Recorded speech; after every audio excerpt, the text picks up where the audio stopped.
Welcome back to my YouTube. It's not a response, it's a Rob-sponse. Got a little bit hot, so I had to take off the hoodie.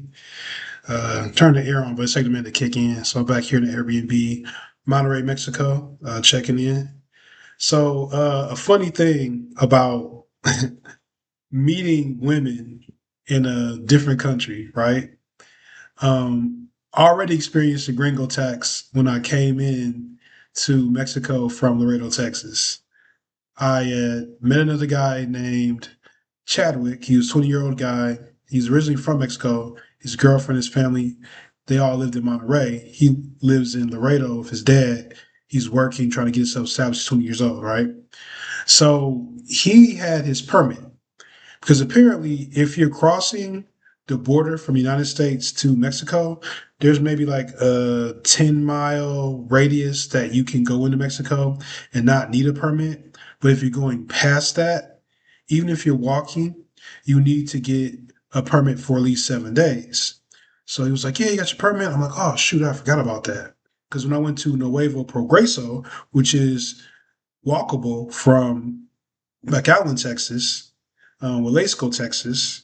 I was in Nuevo Progreso for like 2 or 3 hours. I just crossed the border, paid, I don't know, I think it was like $1 or something there and back to get there and back each way or something like that. I forget.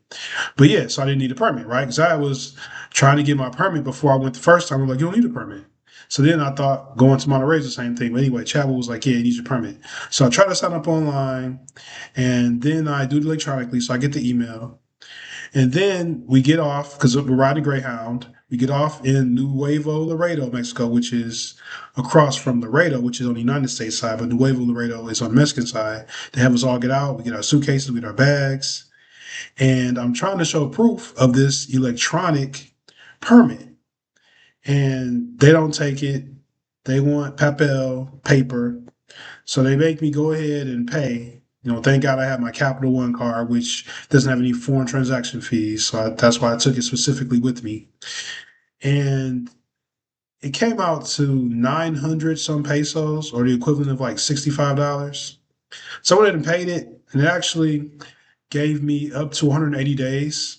So this trip here is going to be like 7 or 8 days total. So I'll still have in excess of 150 days I can use for this year, I guess, in Mexico. So if I want to go back to like Cancun or Tulum or Mexico City or Puerto Vallarta or San Luis Potosi or Guadalajara, basically anywhere else in Mexico, I'd have 150 days to spend time in Mexico. So who knows? Maybe I will use that. We'll see where things sort of shake out. But anyway, I'm looking at Chadwick, and he ended up paying like 800 pesos for his permit. It's like, yeah, you got your permit when I finally got back to the bus. And thank God the bus waited because trying to figure everything out, I probably took about 20 minutes with the Customs and Border Patrol on the Mexican side trying to get that permit purchased. And again, they got me for like 900 some pesos.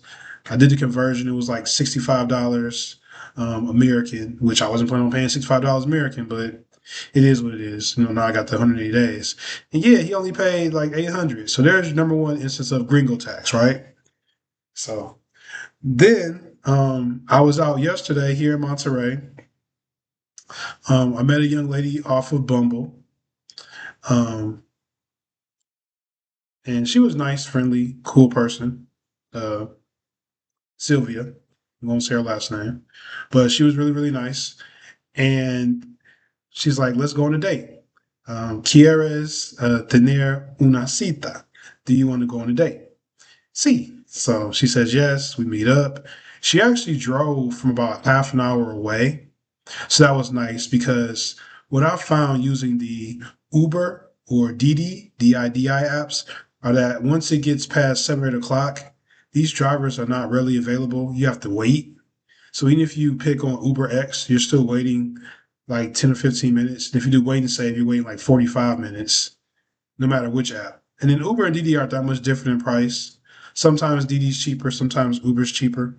So I really don't have a recommendation or strong suggestion either way. I've saved money on one versus the other in different various industries getting around. And typically, all the places I've gone have been probably 10 or 15 minute drive rides. And when it's not busy, I think I paid the lowest was on Didi. I paid like $5 American, and I think typically otherwise it's been like 11 or $12 on the Ubers when I've used the Ubers to go, 10 or 15 minutes. If it's like 6 or 7 o'clock at night or 8 o'clock at night or 10 o'clock at night. Once I'm at the casino and I had to get back home, it was like midnight or 1 a.m. I think I paid like $13, $14. It's not ridiculous, not great, but not ridiculous. But again, as low as $5 basically on Didi. But again, once you get after 5 or 6 o'clock rush hour traffic times, the driver quantity and supply is limited. But yeah, so Sylvie and I, we go to this restaurant called La Nacional. And it reminds me of my man Visa Vic, who I follow, another YouTube traveler. He's right in Africa right now. And he's noticed that when he's going to South Africa, a lot of these young ladies take him out to nice restaurants, and he's gotten smart and hip to it. So now he always tries to ask somebody on his Instagram or someone that's in his contact list, like, "Hey, where are the nice restaurants in South Africa?" So he knows that if he meets a young lady on a dating app or out in person, doing street game, code approach, that if she mentions a certain caliber of restaurant that's on that list, that again he's getting the gringo tax, getting the foreigner tax. So we pull up in here. She drove. She was nice enough to come pick me up because, again, I didn't want to Uber way out to her. I didn't want to have to Uber her or DD her all the way down to me. I'm in the central area, the hipster downtown area with my Airbnb. So I'm in a pretty great spot in terms of logistics. But again, she's a local. She's not paying all these prices to live downtown El Centro, Monterrey. So she's half an hour away. So it's nice enough to drive her through. She actually has a French car, Renault. I had never heard of it. I'm like, what kind of vehicle is this? He's like, it's French. It's Renault. So I actually took a picture of the vehicle. So I may post that somewhere to just show you like the idea of like a French vehicle. Because in the United States, we don't have French vehicles. We have German vehicles. We have Korean vehicles, Hyundai, Honda, but we don't have the French Renault. We don't have the Chinese MG. Got picked up for a DD in a Chinese MG. Just shows you the power of the American tariffs and the protectionism in the American car industry. But yeah, so if we go over to La Nacional, and yeah, you can see this. They've got the handkerchiefs, they've got the white tablecloths, the concierge, you've got the waiters.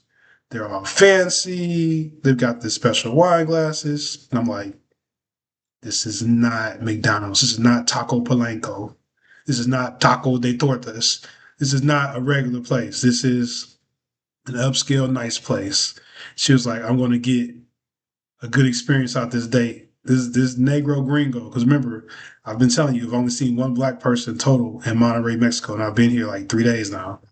Uno persona. She was like, yeah, we're gonna have a Rico, which is rich. Rico Cita. Rico, rich date.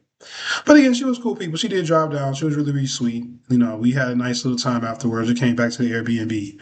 But before we came back to the Airbnb, she went ahead and got me for 1,600 pesos.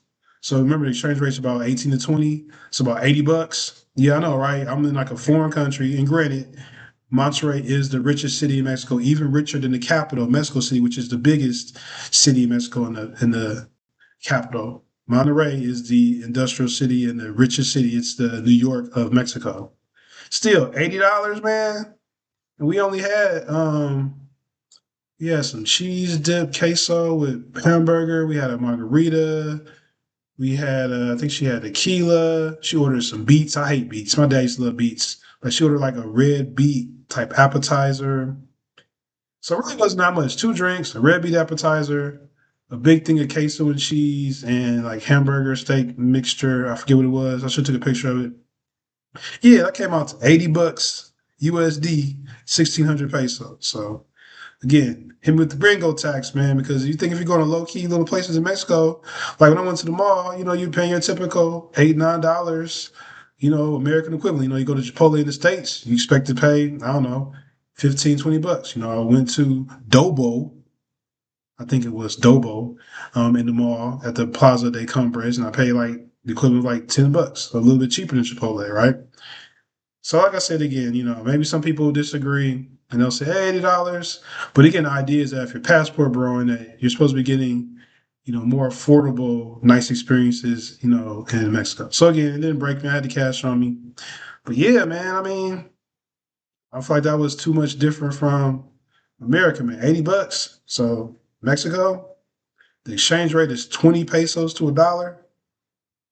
So yeah, I got hit with the gringo tax, man. So I'm gonna drop one more video talking about my experience, dating here, just things I've learned as well. But that was my first one. Got hit with the gringo tax coming over across the border, and got hit with the gringo tax for dating. And then my Bumble, I'm sure there's more chicas looking at me with the gringo tax para dinero. But again, it's not a response, it's a Rob-sponse. It's hot. Trying to see if we can get the female subscriber count. Like and subscribe, show those shoulders. Let's add to these 8 subscribers, get a couple ladies. Fellas, don't be offended. That's why I didn't go too much lower. I didn't show no nipples or nothing. So I just did the shoulders. So my fellas. And again, maybe I'll do some workout videos and stuff eventually to show you guys.